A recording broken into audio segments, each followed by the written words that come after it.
Welcome and welcome back a new video. इस chapter के काफी सारे इंपॉर्टेंट टॉपिक हमने डिस्कस कर लिए हैं। अब इसे कंटिन्यू करते हैं और आज हम जिस टॉपिक को पढ़ने वाले हैं वो टॉपिक तो बहुत ज्यादा इंपॉर्टेंट है। पिछले क्लास के अंदर में मैंने आपको बताया हुआ था, मतलब पिछले 3 क्लास के अंदर में मैंने आपको बताया हुआ था कि ये जो चैप्टर है वो 3 अवस्थाओं में बना हुआ है, जिसमें से पहला अवस्था हमने कंप्लीट कर लिया है, निषेचन पूर्वक घटना। इसमें हमने नर युग्मक और मादा युग्मक का क्रिएट किया था, इन दोनों को हमने बना लिया था। अब हमें निषेचन पढ़ना है, दोनों को आपस में मिलाना है। बट निषेचन पढ़ने से पहले हमें एक टॉपिक पढ़ना होता है जिसका नाम है परागण, और उसके प्रकार पढ़ना पड़ता है। अब देखो, ये जो परागण की क्रिया है ये हमने बहुत पहले से पढ़ना स्टार्ट कर दिया था, मतलब क्लास 9 से ये आ जाता है अपने सिलेबस के अंदर में। 9th में, 10th में, 11th में सभी क्लास में आपने इसका नाम सुना ही होगा।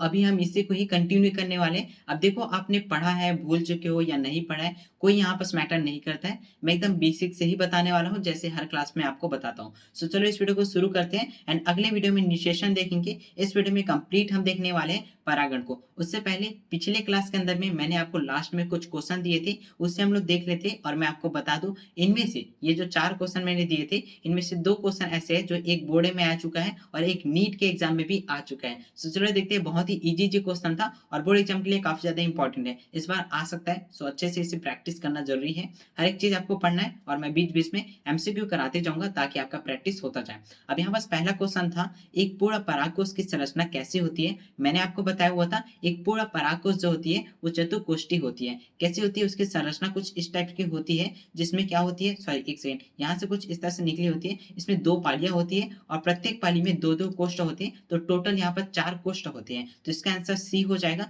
इसका अगला क्वेश्चन मैंने आपको बताया हुआ था, एक प्रारूपिक परिपक्व आवृत्तबीजी भ्रूणकोश में कोशिकाओं और केंद्रकों की संख्या कितनी होती है। इसे मैंने बहुत ही अच्छे तरीके से बताया हुआ था, कितनी कोशिकाएं होती है और कितनी केंद्रक होती है। तो इसमें 7 कोशिका और 8 केंद्रक होती है। ऐसा क्यों? क्योंकि ये जो भ्रूणकोश है इसके ऊपर में 3 कोशिकाएं होती है, प्रतिमुखी कोशिकाएं, बीच में 2 केंद्रक होती है, जिसे हम लोग क्या कहते हैं, यहाँ पर केंद्रीय कोशिका केंद्रक कहते हैं। अब यहाँ पर क्या हो जाता है, 2 सहायक कोशिका होती है, बीच में अंड कोशिका होती है। तो टोटल यहाँ पर 7 कोशिकाएं होती है और 8 केंद्रक होते हैं। इसके बाद अगला क्वेश्चन देखते हैं। अगला क्वेश्चन यहाँ पर था, एक क्रियाशील गुणों से परिपक्व भ्रूणकोश बनाने के लिए कितने समसूत्री विभाजन की जरूरत पड़ने वाली है। वो मैंने आपको बताया हुआ था, क्लास के अंदर में लिखा भी हुआ था। तो कितने यहाँ पर होती है, 3 समसूत्री विभाजन की आवश्यकता होती है। अगला क्वेश्चन देखते हैं जो कि लास्ट क्वेश्चन था, और ये क्वेश्चन क्या बोलता है, परागकण की बाहरी परत जिसे बाह्यजोल कहते हैं, किस पदार्थ से बना होता है। जिसे हम लोग क्या कहते हैं भैया, कौन सा पदार्थ है जो कि बहुत ज्यादा मजबूत पदार्थ था,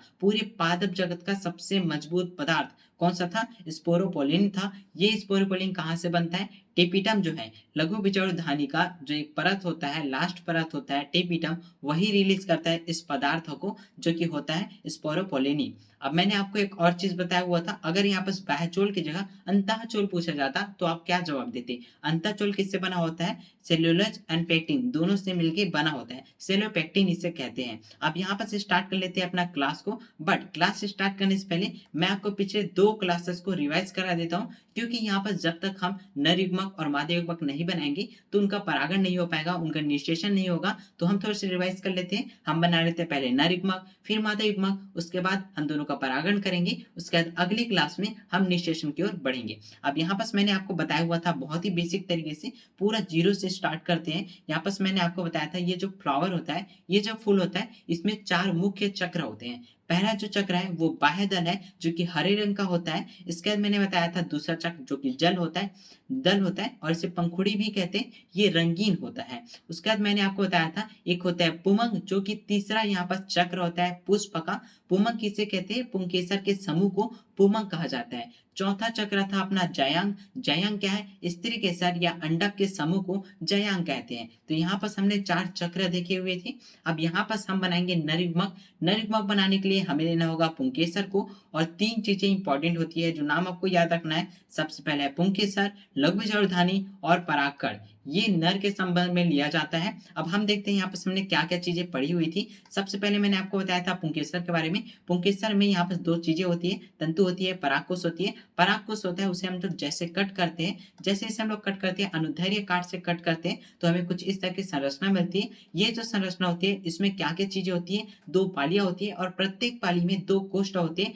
टोटल यहाँ पर 4 कोष्ठ होते हैं, चतुकोष्ठी कहलाता है, और 2 पालित यहाँ पर संरचना कहलाती है कौन? परागकोश। अब परागकोश के अंदर में यहाँ पर मैंने आपको बताया हुआ था, ये कोष्ठ जो होता है उसमें लघु बीजाणु धानियां होती है, मतलब 4 लघु बीजाणु धानी होती है।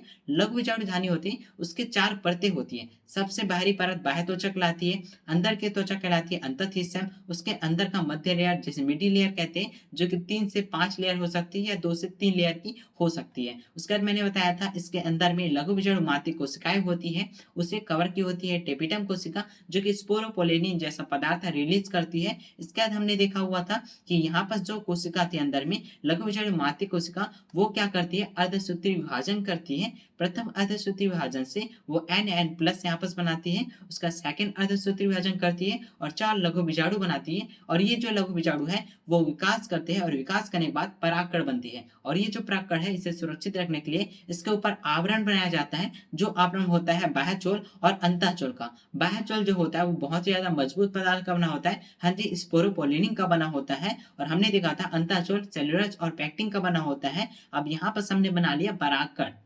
ये जो परागकण हमने बनाया है, क्या ये यहाँ पर नर युग्मक है? नहीं, ये नर युग्मक नहीं है, बल्कि नर युग्मकोद्भिद है। नर युग्मकोद्भिद क्या होता है? मतलब युग्मकोद्भिद क्या होता है? ऐसी संरचना जिसके अंदर में युग्मक होते हैं। वैसे इसका नाम क्या होगा युग्मक का? तो युग्मक यहाँ पर 2 होंगे। सबसे पहले युग्मक है यहाँ पर जनन कोशिका का, दूसरा यहाँ पर है कायिक कोशिका का। यहाँ पर 2 युग्मक इसके अंदर होंगे परागकण के अंदर में। इसका मतलब ये है हमने परागकण बना लिया और उसके अंदर में युग्मक है, तो यहाँ पर युग्मक बन चुका है किसका? नर वाला। अब बनाते हैं मादा युग्मक ताकि दोनों को आपस में मिला सके।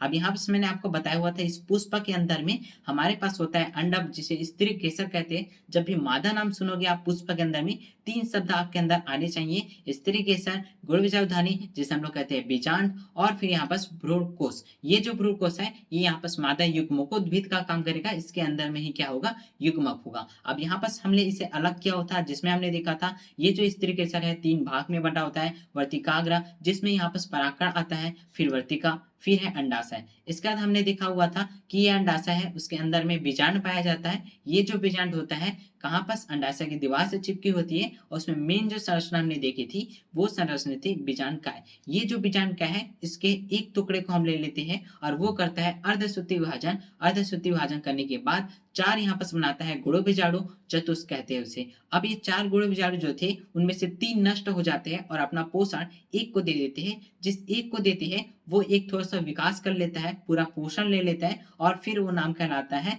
क्रियाशील गुण बीजाणु। अब ये जो क्रियाशील गुण बीजाणु होता है ये क्या करता है? समसूत्री विभाजन करता है। 3 समसूत्री विभाजन करने के बाद फाइनली उसके अंदर में 8 केंद्रक बन जाते हैं, और उसके बाद क्या करता है? वो थोड़ा सा डेवलप होता है। डेवलप होने के बाद भ्रूणकोश बन जाता है। भ्रूणकोश की संरचना कुछ इस तरह से, और यही अपना मादा युग्मकोद्भिद था। इसके अंदर में था मादा युग्मक। मादा युग्मक कौन सा है? ये जो अंड कोशिका आप देख रहे होंगे यहाँ पर, यही अपना मादा युग्मक होने वाला है। तो हमने यहाँ पर नर युग्मक बना लिया, मादा युग्मक बना लिया। अब हम क्या करेंगे? नर युग्मक को मादा युग्मक के अंदर में डालेंगे, जिससे निषेचन होगा। अब यहाँ जो क्रिया हम करने वाले हैं वही क्रिया कहलाती है परागण, और हम वही पढ़ने वाले हैं। तो चलो आज का मेन टॉपिक स्टार्ट करते हैं। सो देखो यहाँ पर मैंने आपको बताया हुआ था, क्या बताया हुआ था? परागण। इसे हमने बहुत पहले से पढ़ रखा है, सो ज्यादा कंफ्यूजन नहीं होने वाला है। अब मैं आपको डायरेक्ट बता सकता हूँ। देखो परागण की एक ऐसी क्रिया होती है जिस क्रिया में क्या होता है, हमने जो नर युग्मक बनाया था, जो नर युग्मक किसमें बनाया था भैया? वो बनाया था परागकोश के अंदर में।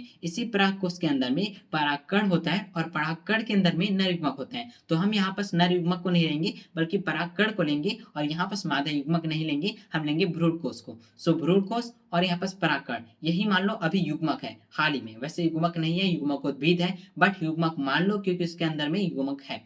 अब देखो यहाँ पर क्या होगा, ये जो परागकण है वो उड़ के जाएगा, किस पे जाएगा? वर्तिकाग्र में जाएगा, और यहाँ पर क्या होगा? अंकुरण होगा। अब मैं आपको अच्छे से बता देता हूँ इसके अंदर में क्या क्या चीजें हमें पढ़नी होगी। देखो यहाँ पर एनसीईआरटी की लाइन में आपको साफ साफ देखने के लिए मिलेगा। क्या मिलेगा आपको साफ साफ देखने के लिए? यहाँ पर देखो, पुष्पीय पादप में नर एवं मादा युग्मक क्रमशः परागकण एवं भ्रूणकोश में पैदा होते हैं। मैंने आपको बताया एक परागकण हो गया और एक भ्रूणकोष हो गया। इनके अंदर में ही युग्मक होते हैं। इसका देखो चूंकि दोनों ही प्रकार के युग्मक अचल हैं। अचल का मतलब वो दोनों चल नहीं सकते, मतलब दोनों स्थिर है। अब दोनों स्थिर है, अतः निषेचन संपन्न होने के लिए दोनों को एक साथ लाना होगा। यह कैसे संपन्न होगा? इसका मतलब ये है कि आप लोग यहाँ पर देखो, इसके अंदर में अपना क्या है भैया, इसके अंदर में है अपना भ्रूणकोष और यहाँ पर अपना है परागकण। अब दोनों अलग अलग जगह में है, लेकिन दोनों तो चल नहीं सकते, अचल है। तो भाई एक दूसरे के पास कैसे पहुंचेंगे, कैसे निषेचन होगा? इसे पहुंचाने के लिए कहीं ना कहीं किसी चीज की आवश्यकता होगी, जो इसे पहुंचाएगा इसके सही जगह पे और निषेचन कराएगा,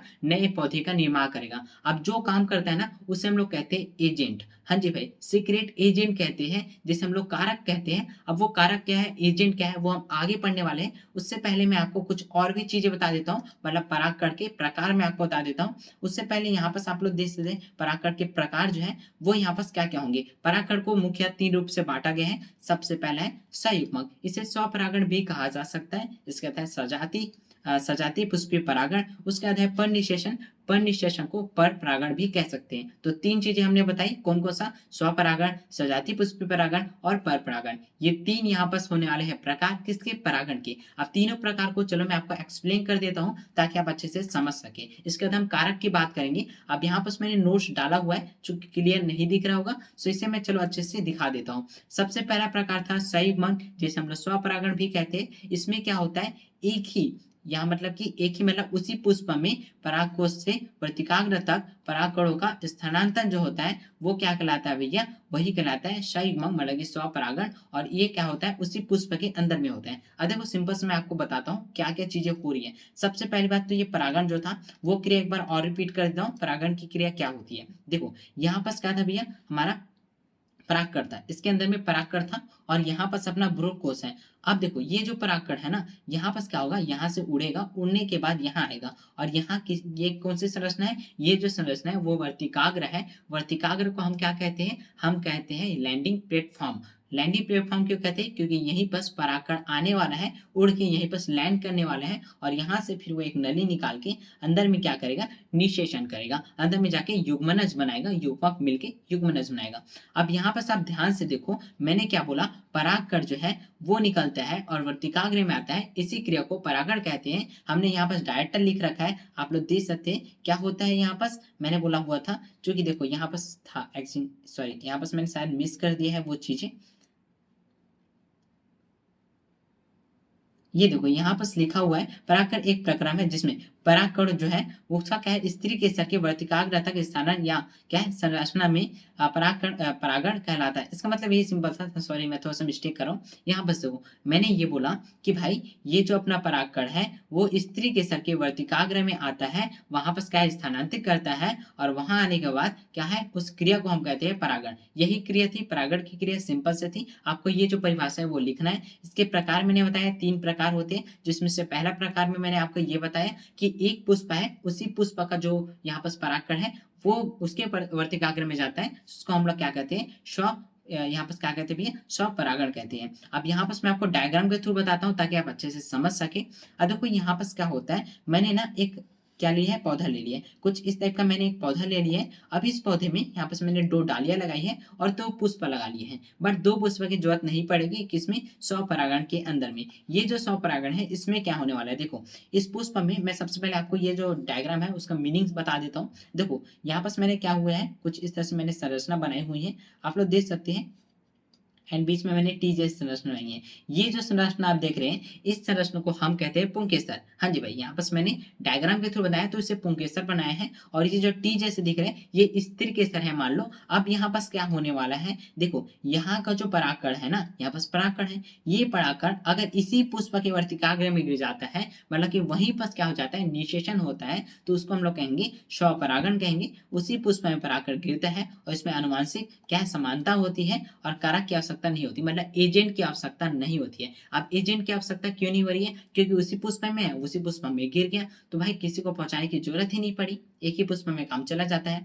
अब इसके बाद अगला यहाँ पर जो प्रकार है वो यहाँ पर है सजातीय पुष्पीय परागण। इसमें क्या होता है, इसमें होता है एक ही पादप के एक पुष्प के परागकणों का दूसरे पुष्प के वर्तिकाग्रों तक पहुंचना या स्थानांतरण यहाँ पर क्या कहलाता है, सजातीय पुष्प परागण कहलाता है। अब यहाँ बस मैं आपको डायग्राम के थ्रू बताऊं, बहुत ही सिंपल है। उसमें हमने क्या किया था, स्वपरागण में एक ही पुष्प है, उसका ही वर्तिकाग्र यहाँ पर यूज हो रहा था। लेकिन इसमें क्या होगा, दो पुष्प होंगे एक ही पेड़ के अंदर में। एक पेड़ यहाँ पर हमने लिया है, एक पेड़ में दो पुष्प है। अब क्या होगा, इसका जो वर्तिकाग्र है, ठीक है, इसका जो वर्तिकाग्र है, इसमें इसका जो परागण है वो आके गिरेगा, और जैसे उस पे गिरेगा उसके बाद जो क्रिया होगी उस क्रिया को सजातीय पुष्पीय परागण कहते हैं। इसका मतलब ये था कि एक ही पुष्प का एक ही पेड़ के दो पुष्प हैं जो आपस में निषेचन कर रहे हैं, उसको हम लोग कहेंगे सजातीय पुष्पीय परागण। यहाँ पर देख लो, एक ही पादप के अलग अलग पुष्प में यहाँ पर काम होने वाला है, अनुवांशिक इसमें समानता होगी और कारक की आवश्यकता होगी। क्यों? क्योंकि अपने आप नहीं गिरेगा। अब देखो,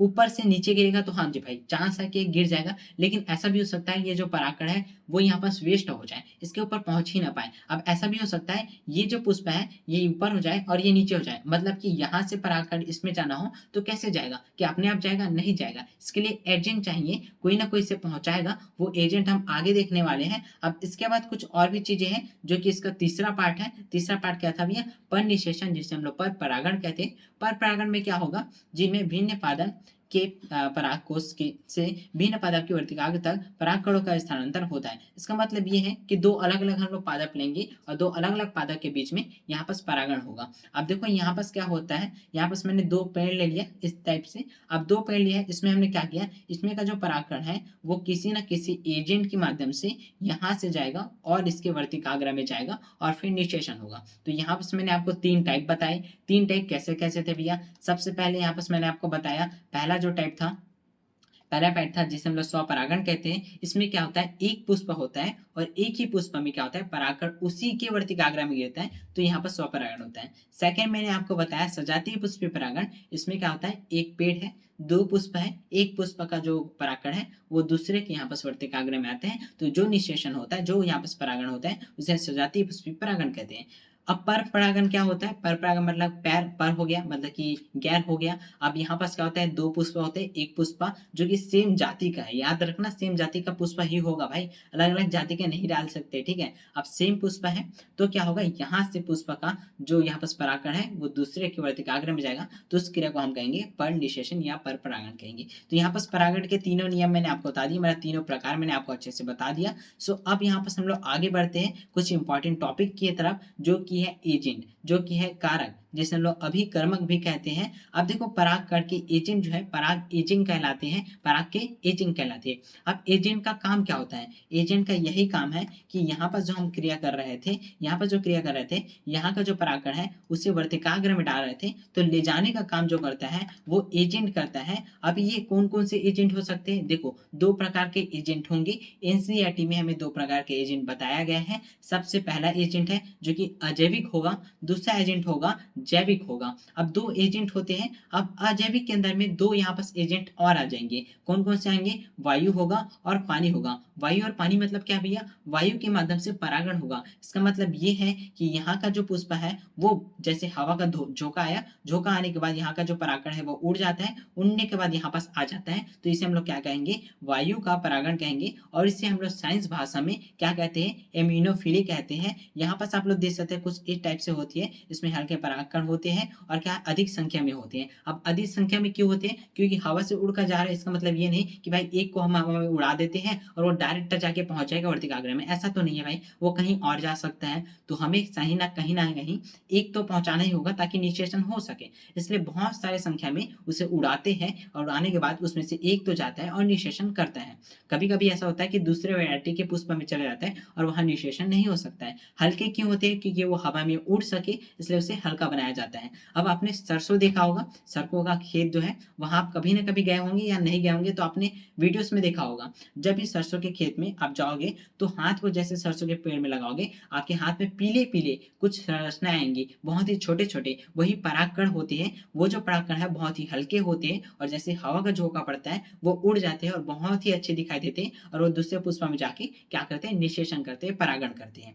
तो यहाँ पास हवा का जब भी यहाँ पास होगा तो उसे हम लोग क्या कहेंगे, उसे हम लोग कहेंगे कहेंगे, एनीमोफिली कहेंगे। अगर पानी के द्वारा होता है तो उसे हाइड्रोफिली कहते हैं। पानी के द्वारा क्या होता है, पानी के अंदर में जितने भी पुष्प होंगे वहाँ पर परागण होगा इस क्रिया में। उसका एग्जाम्पल आप देख लीजिए, वेलिसनेरिया। वेलिसनेरिया बहुत ही ज़्यादा इंपॉर्टेंट एग्जाम्पल है, आपको याद रखना है। नीट में 2 से 3 बार ये क्वेश्चन पूछा गया था। जल परागण किसमें होता है, वेलिसनेरिया में होता है। वेलिसनेरिया में कौन सा परागण होता है, तो जल परागण होता है।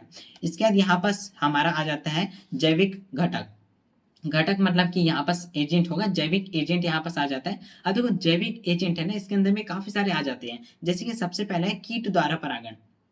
जब भी कीट द्वारा परागण होता है उसे हम लोग कहते हैं एंटोमीफिली। एंटोमीफिली होता है। अब सबसे ज्यादा कीट में ना मधुमक्खी करती है परागण। मधुमक्खी सबसे ज्यादा क्या करती है, मधुमक्खी ही है जो कि कीट परागण का सबसे ज्यादा इंपॉर्टेंट रोल प्ले करती है। इसमें विशेषता क्या है, रंगीन फूल होगा। रंगीन क्यों होगा, ताकि कीड़े जो है आकर्षित हो सके। इसके बाद सुगंध होगा। अगर किसी कीड़े का यहाँ पास क्या है, मतलब जो प्राणी है उसकी आंखें नहीं दिखती है, उसे कलरफुल चीजें नहीं दिखती, तो कहीं ना कहीं खुशबू से अट्रैक्ट करने की कोशिश करेगा ताकि वहां पास क्या उसका परागण हो सके। उसके बाद यहाँ पास है मधुरस। मधुरस यहाँ पास मीठा चीज होता है जो कि मधुमक्खी को आकर्षित करती है अपने पास आने के लिए। और जैसे उसके पास आती है मधुमक्खी, इसके अंदर का जो परागण है उसके पैरों में चिपक जाता है। और ये मक्खी जब दूसरे यहाँ पास पुष्प में जाती है तो वहां पास क्या है, उसका जो परागण है वो पैरों से निकल के कहाँ चला जाता है, वर्तिकाग्र में चला जाता है और वहां पास परागण हो जाता है। कुछ इस तरह से यहाँ पास एजेंट का काम करते हैं ये सभी चीजें। अब इसके बाद यहाँ पास बहुत सारे एजेंट है, जैसे पक्षी द्वारा होता है तो ऑर्निथोफिली कहलाता है, चमगादड़ द्वारा होता है तो काइटोफिल कहलाता है। अब यहाँ पास आप देख सकते हैं सभी चीजें यहाँ पास लिखी हुई है। ये उतने ज्यादा इंपॉर्टेंट नहीं है, जितने इंपॉर्टेंट है वो मैं आपको लाइन बाय लाइन बताते जा रहा हूँ। अब इसके बाद यहाँ पास देखते हैं कुछ और इंपॉर्टेंट चीजें जो कि बहुत ज्यादा इंपॉर्टेंट है। जैसे कि यहाँ पास आपने देखा होगा, मैंने आपको बताया क्या हो रहा था, यहाँ पास क्या हो रहा था, ये जो कीड़े हैं, ये कीड़े हैं, पक्षी है या जो भी यहाँ पास है, कीड़े पक्षी प्राणी जो है, वो प्राणी आखिर में क्यों यहाँ पास पुष्प के पास जा रहे हैं और पुष्प का काम कर रहे हैं परागण में, उसके निषेचन में मदद क्यों कर रहे हैं। क्या कोई फ्री में काम करता है, कोई फ्री में काम नहीं करता, चाहे वो जीव हो या जंतु हो, जो भी हो, मतलब खीड़ मकड़े हो या इंसान हो, कोई फ्री में काम नहीं करता है। उसे कुछ ना कुछ वहां से लाभ होता है, तभी जाके वो काम करता है। अब यहाँ पास आप देखोगे तो भाई यहाँ पास हमें तो पता चल गया पुष्प को फायदा हो रहा है। पुष्प को क्या फायदा हो रहा है, इसका परागण दूसरे पुष्प में जा रहा है और उसकी जो जनसंख्या है वो बढ़ रही है, मतलब निषेचन हो रहा है। लेकिन यहाँ पास कीड़े को क्या फायदा हो रहा है, क्या सिर्फ उसे यहाँ पर सुगंध दिया जा रहा है, रंगीन फूल दिखा के उसे बहलाया जा रहा है, नहीं भाई, वो ऐसे नहीं बदलता भाई। उसके चाहिए, उसके लिए क्या चाहिए, कुछ ना कुछ गिफ्ट चाहिए, उसे कुछ गिफ्ट चाहिए तभी जाके वो काम करेगा। वो गिफ्ट क्या है, उस गिफ्ट का नाम है मकरंद। हाँ जी भाई, मकरंद है उस गिफ्ट का नाम। अब यहाँ बस मैं आपको बता दूं, ये जो कीड़े होते हैं ना, ये जो पुष्प होते हैं ना, दोनों में आपस में एक संबंध होता है जिस संबंध को कहते हैं सह विकास संबंध। इसमें क्या होता है, दोनों को लाभ होता है, दोनों एक दूसरे पर क्या करते हैं, निर्भर होते हैं। अब इसमें मैंने बताया मकरंद। मकरंद एक ऐसा गिफ्ट है जो गिफ्ट क्या करता है, इसको आकर्षित करता है, किसी मधुमक्खी को। मधुमक्खी को ना मकरंद बहुत पसंद है। वो एक भोजन होता है जो कि पुष्प में पाया जाता है, फूल के अंदर में पाया जाता है। ये क्या करता है, मकरंद खाने के लिए चला जाता है पुष्प के अंदर में, और जैसे उसे खाता है, जब तक वो खाता है तब तक जो परागकण है वो इसके पैरों में चिपक जाता है, कि उसमें चिपचिपा पदार्थ होता है और वो चिपक जाता है। जैसे ये उड़ के दूसरे पुष्प में जाता है, क्या होता है, वहां से पैरों से गिर जाता है वर्तिकाग्र में और वहां निषेचन हो जाता है। तो देखो यहाँ पास मधुमक्खी को भी फायदा हो गया, उससे क्या मिल गया, पोषण मिल गया, भोजन मिल गया, और यहाँ पास पुष्प को भी फायदा हो गया। तो दोनों एक दूसरे पर निर्भर होते हैं इसी टाइप से। सो यहाँ पास आप लोग देख सकते हैं, एंड डायग्राम आपको बिल्कुल भी स्किप नहीं करना एनसीईआरटी का। सो यहाँ पास देखो वेलिसनेरिया जो है उसमें जल परागण होता है, जैसे मैंने आपको बताया हुआ था। सो इसके बाद यहाँ पास देख लेते हैं और भी इंपॉर्टेंट चीजें। अब देखो, जैसे कि मैंने आपको क्या बताया, मैंने आपको ये बताया कि भाई यहाँ पास क्या हो रहा था, कीड़े जो थे, प्राणी जो थे, वो क्या कर रहे थे, परागकण को वर्तिकाग्र में ला रहे थे। ठीक है, अब देखो, मान लीजिए ये कीड़ा है, यहाँ से यहाँ पास परागकण था, परागकण को उठाया और इसके ऊपर में ला लिया, वर्तिकाग्र के ऊपर में आ गया। अब वर्तिकाग्र में ऊपर में आ गया, इस क्रिया को हम लोग परागण कहते हैं। भाई परागण तो हो गया, ठीक है, अब निषेचन होगा। ये परागण कैसे, क्या करेगा, आगे क्या करेगा, मतलब इसके ऊपर में तो आ गया, अब इसके बाद क्या होगा, वो चीजें हम लोग अगली क्लास में पढ़ेंगे। बट थोड़ा सा इंटरेस्टिंग करने के लिए चलो मैं आपको बताता हूँ इसके बारे में कुछ चीजें, उसके बाद हम लोग कुछ क्वेश्चन की प्रैक्टिस कर लेंगे। मतलब कि क्वेश्चन मैं आपको दे दूंगा, अगली क्लास में उसका आंसर मैं आपको बता दूंगा। अब यहाँ पर देखो, जैसे ही परागकण इसके अंदर में आता है, परागकण जिसके अंदर आता है, उसके बाद क्या होता है, इसमें से एक नली निकलती है। ये जो नली होती है ना, वो धीरे धीरे धीरे करके आएगी और यहाँ पर जो भ्रूण है उसके अंदर में चली जाएगी। और देखो, जैसे मैंने बताया परागकण के अंदर में युग्मक होते हैं, 2 युग्मक होते हैं, वो दोनों एक बार इस नली के माध्यम से आते हैं और यहाँ पर भ्रूण कोश के अंदर में चले जाते हैं। और भ्रूण कोश के अंदर में क्या है भैया, मादा युग्मक है, नर युग्मक तो जा रहा है, जाने के बाद उसके अंदर में निषेचन होगा। सो यहीं पर निषेचन की क्रिया होती है, जो कि हम लोग अगले क्लास में पढ़ेंगे। और यहीं पर देख सकते हो एक नली बना के वो अंदर घुसती है। सो अगले क्लास में इसको पूरा कंप्लीट देखने वाले हैं। अब यहाँ पर मैं आपको कुछ क्वेश्चन बता देता हूँ जो कि आपको सॉल्व करने हैं और अगली क्लास में इसका आंसर मैं आपको बताने वाला हूँ।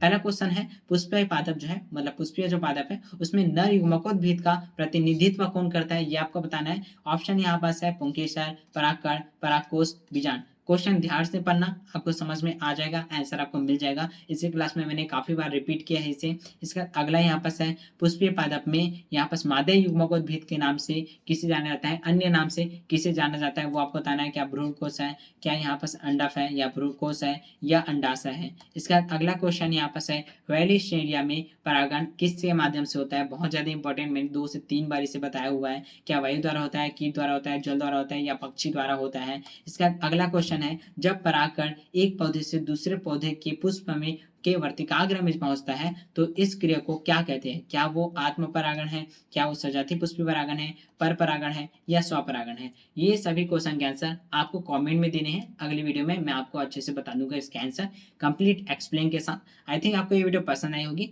अब अगली वीडियो के अंदर में निषेचन जो मेन टॉपिक है वो स्टार्ट करने वाले हैं और अगली क्लास में उसे कंप्लीट कर देंगे। फिर 1-2 क्लास और आएगा, उसके बाद ये जो चैप्टर है वो कंप्लीट हो जाएगा। देन इसके बाद इसके पीवाईक्यू जो है वो धीरे धीरे हम लोग प्रैक्टिस करेंगे ताकि पूरे अच्छे तरीके से बोर्ड के लिए हम लोग प्रिपेयर हो सके। सो मिलते हैं नेक्स्ट वीडियो में, तब तक के लिए बाय बाय।